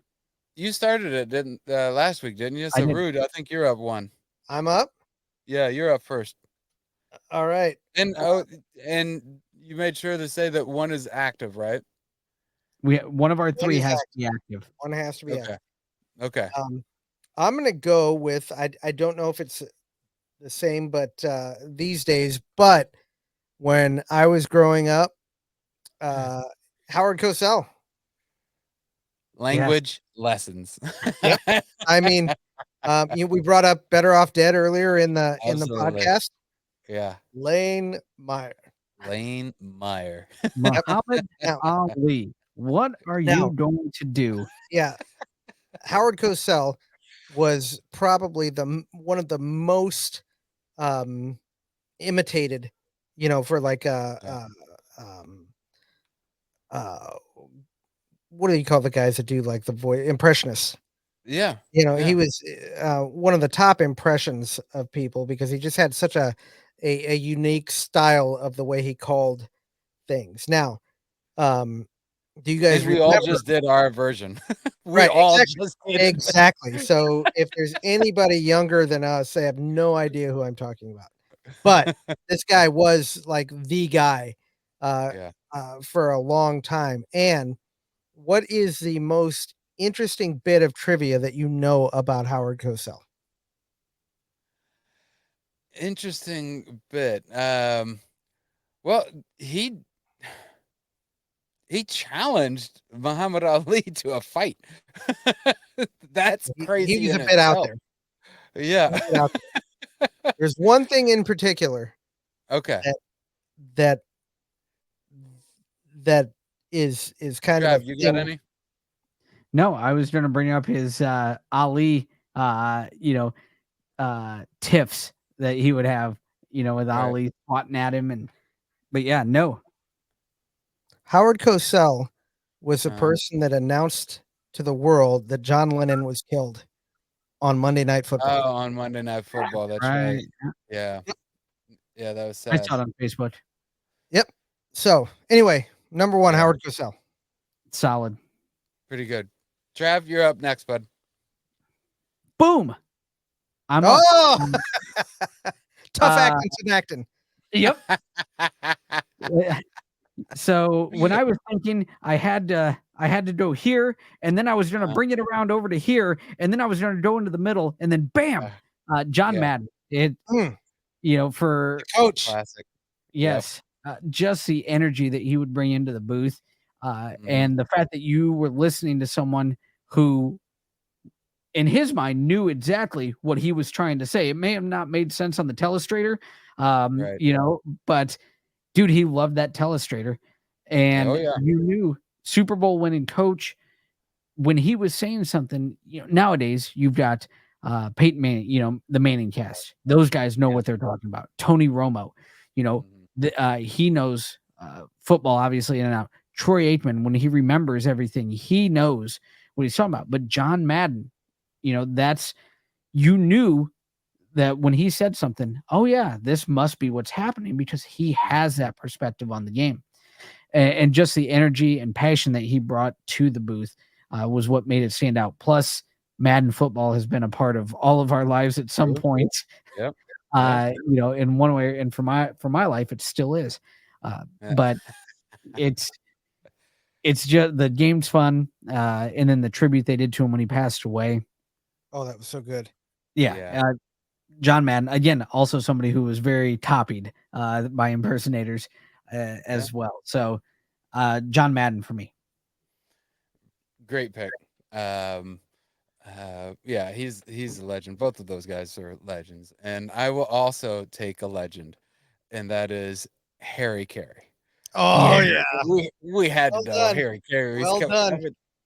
I mean, that guy was taking his shirt off and sitting in the In the bleachers, bleachers. Yes. drinking a beer. Yep, with the gold chain. Oh my God, that guy was the best. And we still like bring up calls today. I mean, I'm 47, and these calls are from like 30 years ago that we were watching him and Stoney talking about the different people that are in there. Or do you know what his name is backwards? And reading it off, and it's like it's not a word at all. You're just reading it backwards.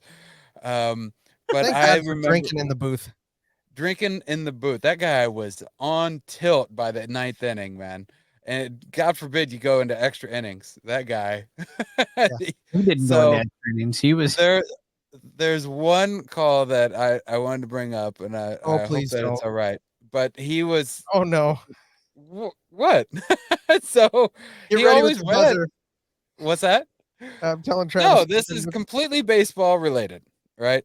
So he's Oh, always okay. reading like the fans that come in there, and they always wrote to him to be like, "Oh, it's my birthday," been fan since 63 or something like that, and he's just reading them off and then still calling like it's a 2-2 count, and just wanted to say hi to Dutchie out there. That was his wife, and whatnot. So one of the things that he's reading off is a longtime fan called in and said that whenever his wife and them are going through an anniversary, and it's like their 50th wedding anniversary, and every time they're watching the game with the Cubs, she and he would be watching the game, and he would kiss her on the strikes, and she would kiss him on the balls. So it was a way for them to show their love to each other as they're doing it. And he doesn't bat an eye. He's still calling the counts. and telling the out, and it's just like, oh, what a great way to show your fandom.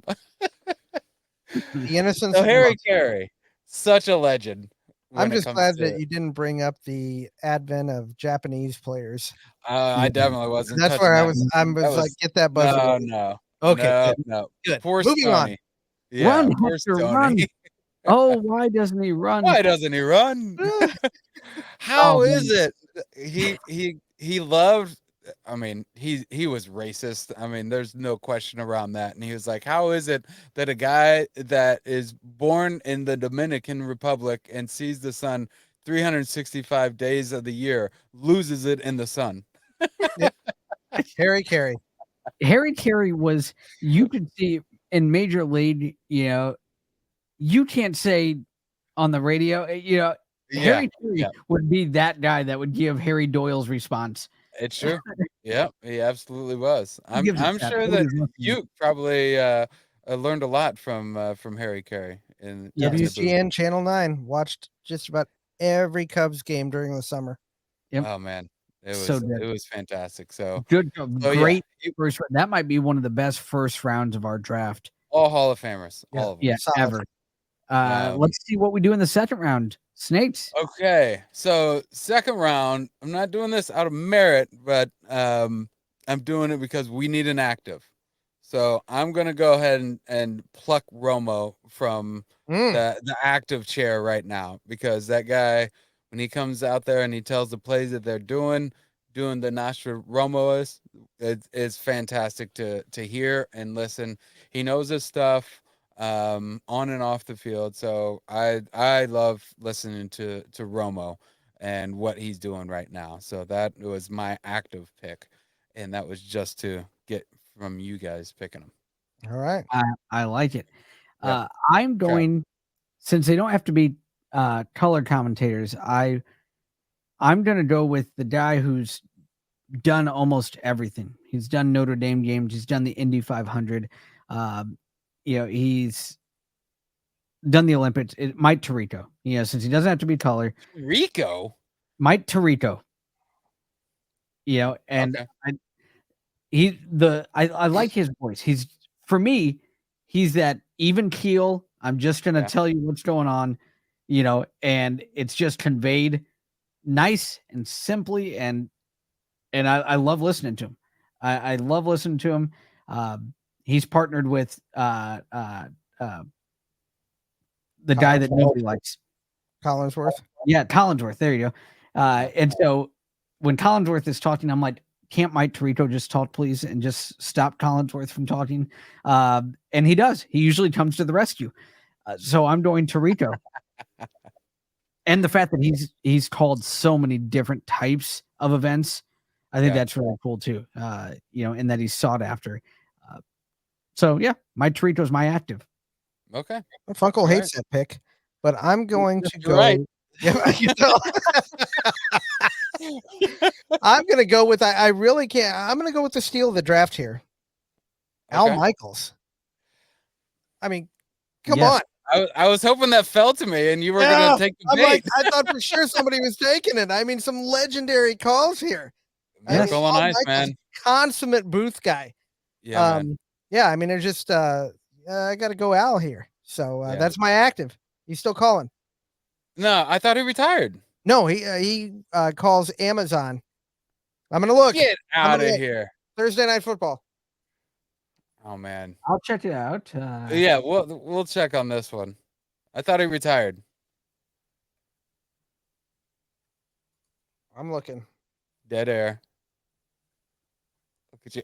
Can I explain why I think Al Michaels, Kurt Herbstreit, and Kaylee Harden will call on Prime Video. Oh my god. Thursday Night Football, baby. Woo! Oh my gosh, man. He is correct, a living legend. Active living legend. I wonder how much Amazon paid them. I mean, they paid a lot. Brothers $100 million for their podcast. He's going to be 80. Dang. Yeah. Amazon. I sponsor. thought he retired. Hand to God. We had a challenge. Yep. The internet came through. Active one is off the list. Boy, I got that in just in time. Yes. He's 80, good you job. know. He's Mhm. gonna be 80. All right. Back And to no you. green on the plate. He hates salads and Yeah. everything. Yep. He Yep, is living- straight steak. Live your 80 life years out. old. Yep. Nope. All right. Good job. You snuck it in there. I Good did. job. Yep. Appreciate it. Back to you, Andy. Rude. Let's finish Wrap up. around. Third round. Turn Oh, around. really?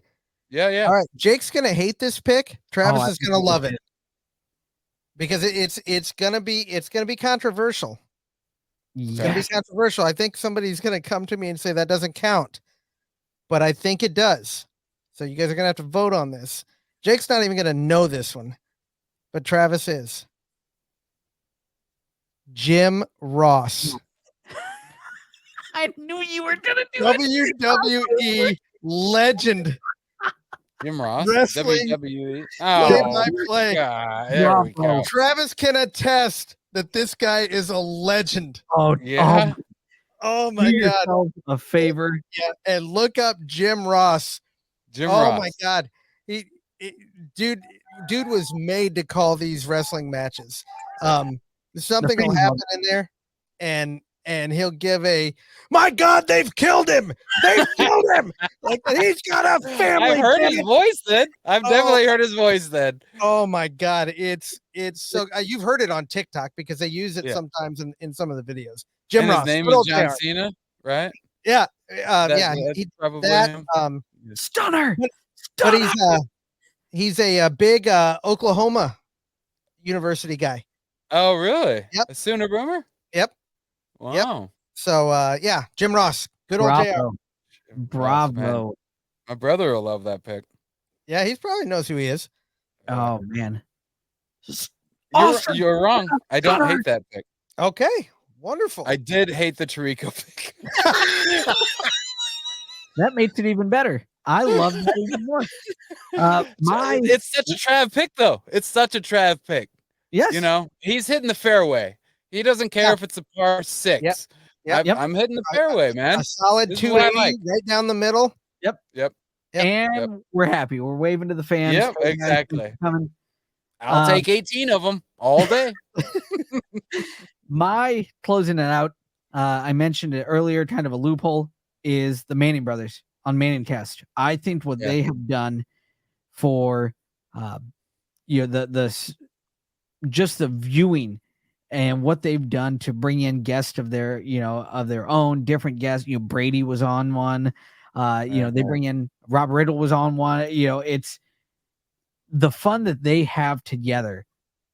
It's just like we're having here. It's literally like they're just talking, Mhm. and then something will catch their eye on the game. Oh, did you see that? It was just, as Yeah.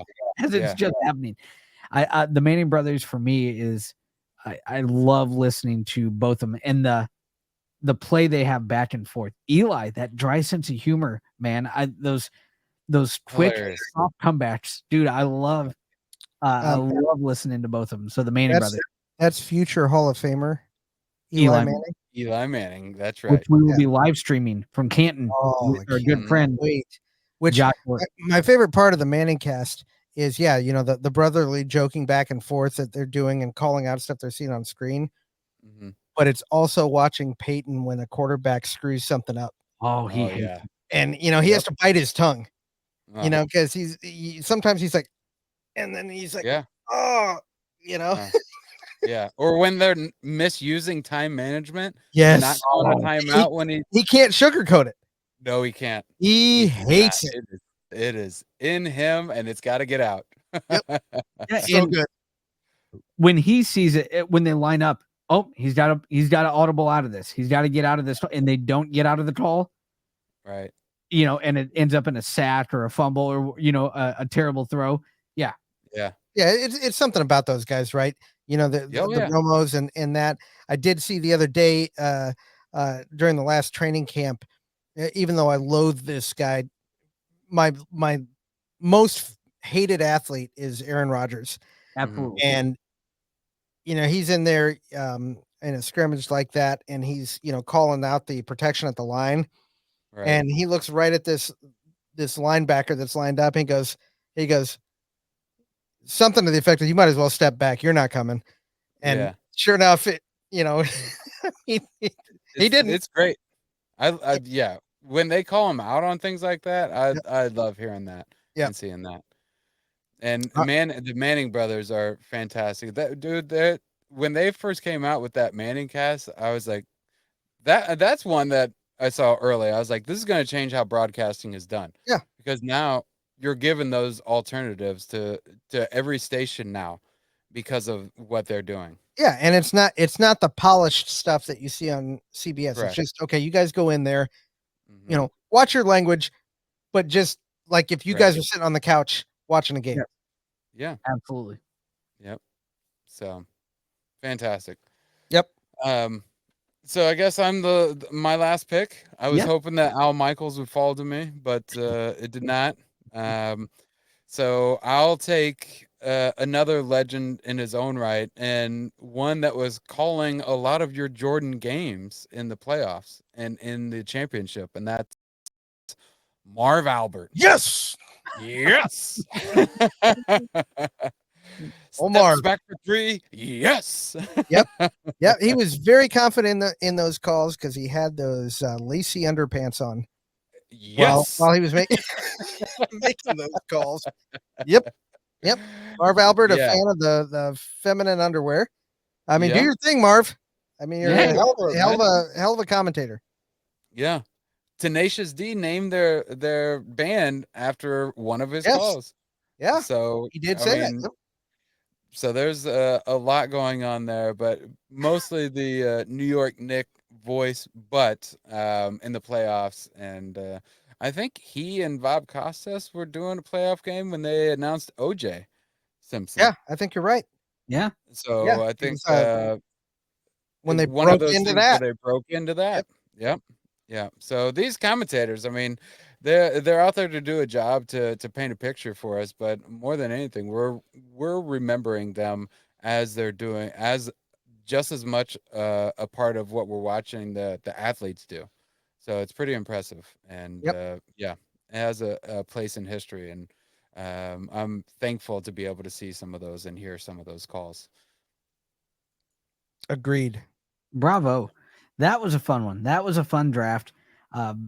It some good answers, some answers that people hated, which I love it. And Yeah, you do. we just had some fun. And to wrap up the fun, guys, it's time for the segment we always end the show with. And that's right. It's your playlist sucks. You can borrow ours. As always, the idea behind this is we introduce a song to you guys. Maybe you haven't heard it. If you have, bravo for you. For my songs, if you were born 40 years ago, sorry, they weren't out yet. But they will be on Apple Music and they'll be on Spotify. So we have a playlist titled Your Playlist Sucks. You can be ours. They will be added at the end of the recording. You can follow along with that playlist. Please make sure to comment, see who's you agree with, who's you don't. Which person you're loving their selections and their add-ons too. As Yeah. always, Funkle, you had the amazing idea for this playlist. Who starts it off, my friend? I think Rude, we're gonna start with you. Okay. Well, sorry, Trav. Like you soured me with Chirico. So go ahead. He doesn't Andy. trust you. He doesn't trust you with this. I love you, buddy. So I'm not going to go, I'm going to go with something that just about everybody has heard. A little bit inspired by Funkle's pick last week. A little bit inspired by an upcoming trip There we go. to Disney World. But and a little bit inspired by just the time of year.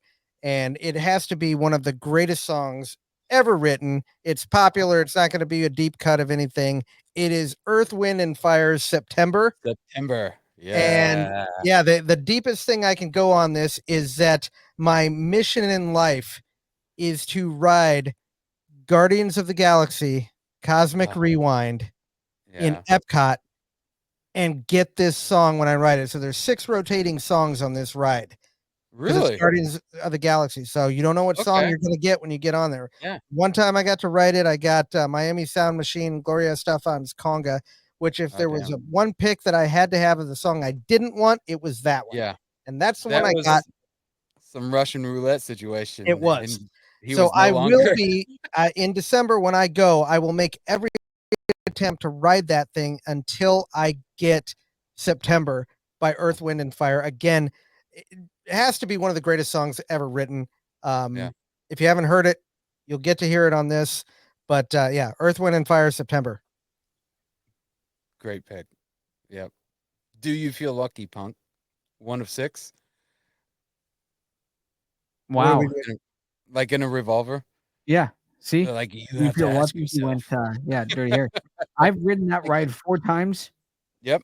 3 times Conga, and Oh. 1 time I ran. Ugh. I ran all the way home. Yeah. Do I do that song? No. And I ran. Flock of Seagulls. I Oh, ran Flock of so Seagulls. far Yeah. away. Okay. Yep. Wow. I So couldn't you get away. I love that scene in La La Land where she Yeah. requested him play that. Ryan Gosling. So you've written it 4 times and you only got 2 songs? Yep. Damn. Yep. It was Conga, I ran Conga. I've that was in my 4 times going between 2 different trips. I ran it, wrote it twice one trip, twice the next, and yeah. Yep. That's Do you know the other songs then? What are the other 4 songs? Tears for Fears. Everybody Wants to Rule the World. Yeah. Okay. So what do we have, Trav? We had September. Everybody Wants to 3, Rule the World. 4, Conga. I ran, and 4.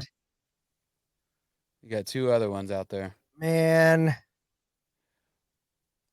are you looking them up? The one that I want, I trust me, I want September, but the one I think would also be fun, Disco Inferno. Oh yeah, Dude, I think that Oh, yeah, would that'd be fun. dope. Heck yeah. There it is. The last Father one, and One Son? Way or Another. one way or another. That'd be a Yep. good one too. Okay. Yeah, it's a whole September would be great. it's a whole multimedia experience. It's an Oh, indoor coaster, video amazing. screens, stuff. It's dark, and the sound is just boom. The sound system is great. Yeah. Wow. It's wonderful. Okay. Well done. Great. Great job. Great pick. September. Relevant. Here Yes, we are. indeed. Yep. Trav, you're up, buddy. All right, guys. It's gonna be a shock. Taking you back to 1958. Here Oh, we go. all right. I Are was you in gonna the say DeLorean? 56. You're Recorded at Mr. Buddy Holly's last studio recording session. Most of the people know Buddy Holly from Peggy Sue, Every Day, the kind of upbeat rock and roll songs, the rockabilly sound. But Yeah. one of my favorite Buddy Holly songs He is has a this Bo one. Diddley song too. Yes, Not Fade Away. yes, Yeah. yep. That I only got into after the Stones covered it for me. Andy played the Stones cover for me, Not Fade Away. And I'm like, the Voodoo Lounge tour with that song. yes. And he told me, that's an old Buddy Holly song. So I went back and I listened to it, and I'm like, this is cool. But this one kind of goes away from that. And this one I heard and I loved immediately. It was True Love Ways, a very slow song. The Just you know why. yes, There with we violin go. backing. It's for me, it's one of my favorite, probably top 2 or 3 Buddy Holly songs. It's one I could put in at any time and just sit there and listen to the strings playing, but his voice, which I'm used to as being upbeat, being peppy, being sometimes hard for that time, hard rock. Talk case. Hey, there we go. But it's just Sorry, I was adding my song. he's Spotify already. went to a commercial. We are sponsored by that commercial. What But was that commercial? Are you sure that was Spotify and you were getting on a different site? No, it was Selena Gomez from Only Murders in the Building. Oh good show. my gosh. Good show. I better catch up with the latest season. But yeah, I love that song. Plus, I think the fact that it's from his last recording session before the plane crash. That was always cool The day too. music died that day. The day the music died. Yep. Yeah. Um, yeah, True Love Ways. If you haven't, Snakes, you ever heard it? I don't think I have. If I did, I've forgotten. Yep. I You'll do like enjoy it. Rude's version. We'll play it Beautiful. after post. Okay, sounds good. So hey, take us home, big boy. So I'm going with one that might be a little sentimental for me, but it reminds me of this is I sent you guys a text saying this is a favorite part of the year. You have the end of baseball season, you have the beginning of the football season, pumpkin spice latte season, sweater weather. The fall is the best season of the year. And one of the songs that brings it all back and reminds me, and I think we started listening to this song when we would go driving over to play football with you guys in that little park, and then eventually to Northside Park. And that is a song called This Time of Year, and it's by Better Than Ezra. And it was in the 1995 deluxe album, Okay. and it starts a little like this. There's a feeling in the air, just like a Friday afternoon. Yeah, you can go there if you want. I see it here. So I love that. It gets me a little choked up and nostalgic just listening to it. I listened to it earlier today and felt like it was the perfect song because it reminds me of us when we were younger and enjoying life. And And full it of makes beans. me think of and what? Full of beans. Full of beans? Yep. Young and full of beans. Yeah, and it was one that Chuck Diesel loved as well. So we would play that in Chicago when we would get together on Sunday to watch some of the Bears games in the Sexy Rexy years. So Oh, Super Grossman. yeah, Bowl year. good times Thank you, with my that lord. song. So yeah, yeah. Well done. So yeah, that would be the one that I went. It was 95, so I was in the last century. Yeah. Well done. Hey, So welcome. yeah, welcome. Yes. Well, that'll be the day when I do a 19. Oh, Hey, there he is. bravo, folks. That is going to take us to our final thoughts for the episode. As always, my final thought. Thank you for listening. It's been fun.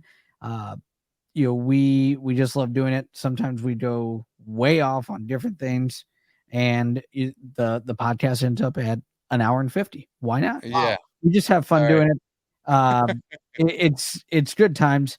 But thank you as always for listening to us and just being along on the ride with us. Andy, your final thoughts. While you're putting your shopping cart away, what I wish for each and every one of you guys listening is that you are able to go ahead and someday have an athlete that you can look at and just believe that they're going to pull off that game-winning shot, that game-winning something, so that you can go ahead and just feel that elation of Mhm. of joy. That's something that sports brings, that few other things do. Movies are scripted. Sure. There's few things that bring that. You just don't know what's going to happen, but when it does, that Yeah. that shot going up, that pitch coming to the plate, where when Mhm. it's on its way, everything goes quiet and slows Yeah. down. And then when it hits, and whether you're watching on TV or you're in a packed arena, when that Yeah. ball leaves the bat and it leaves the yard, or that 3-pointer goes in as the clock hits 0, Yeah.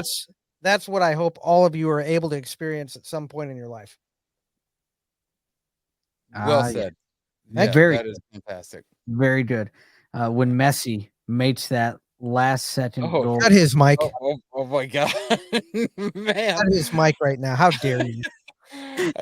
Yep, Rico, right? I hate you. That and Mike Tirico. Funkel, take us home with your final thoughts, sir, before we wrap up for the recording. Well, I would like to say, did you guys get in an elevator this past week? By the way, did anybody get in an elevator and think about what I said? Got the keys. Yep. Keep your cheese in your pocket. Yeah, I was just making sure because I do every day and I still think of that. So I would say the thing that I would like to leave with people, I hope you enjoyed the fall season as we all do, and I would say continue to just be nice to each other, be kind. Everybody's going through something. Be kind, support local, and just don't be a jerk. That's all. Yeah. Good Solid. advice. Yeah. As always, guys. I got some advice from Jimmy Dugan, but I can't say that. Sorry, Trav. Yep. Look it up. Jimmy Dugan's best advice. Google it. You'll find it. It's great advice. As always, you can find us obviously on YouTube. We are the Rudimentary Podcast. We have our Instagram and our Facebook page, which I am adjusting to kind of make it easier for all of us to post on that. You can follow us along there. The TikTok machine is coming still. We're working on that one. And thanks to some help from our special guest a couple episodes, Bogan from Cultured Dudes, he and I are working on our Twitch channel that will enable live streaming. That's right. Dang. You think this is bad? Wait until we're live. But We'll make do sure it live. by Funkel down there, there's going to be a subscribe button in the corner. Make sure to click that subscribe button. The Down in more the sauna. That's right. The more subscribers we have, the more people we reach, the more chances we have to do live streams from Canton, from Disney, from the beach. One of us will be at the beach. And I would love to do a session from the beach. That would be great. Hey, yeah, I like that where we were in 3 different places. Yeah. And we do one from there. Okay. All right. I can make that happen. Yeah, when we hit 50 subscribers. So right? Tall order. Because that's YouTube's live stream, right? You gotta have 50. Oh, okay. All right. Okay. That makes more sense. You have to have 50, and then we are working on other ways to bring it to you live through Twitch. We'll keep you updated on that. As always, email the show. More importantly, get the notification bell so you know when new episodes are out. And ding, ding. Ding, ding.